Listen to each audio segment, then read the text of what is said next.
బాహుబలి మొదటి పార్ట్లో బల్లాల దేవుడికి కొడుకు ఉన్నట్టు చూపించారు. అయితే రెండో భాగంలో రాణాకు పెళ్ళవడం, కొడుకు పుట్టడం గురించి నామమాత్రంగానైనా చూపించలేదు. అసలు దేవసేనని కోరుకున్న బల్లాల దేవుడు అలా పెళ్లి లేకుండానే మిగిలిపోయినట్టయితే కొడుకు పుట్టడం అనే మాటే లేదు. భార్య కాకుండా వేరే స్త్రీ వల్ల పుట్టినట్లయితే యువరాజు ఎలా అవుతాడు అనే ప్రశ్న సినిమా చూసిన ప్రతి ఒక్కరికి తెలుసు. అయితే అప్పుడు కట్టప్ప విషయం అడిగినట్టే ఇప్పుడు ఇదే ప్రశ్న బాహుబలి టీంలో అందరికీ ఎదురవుతుంది.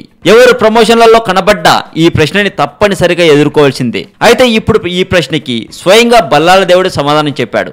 ఇటీవల ఓ ఇంటర్వ్యూలో పాల్గొన్న రాణాకు భద్ర తల్లి ఎవరనే ప్రశ్న ఎదురైంది.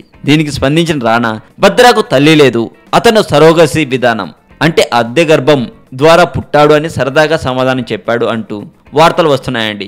మరింత టాలీవుడ్ సమాచారం కోసం సబ్స్క్రైబ్ చేయండి టాలీవుడ్ సెంటర్.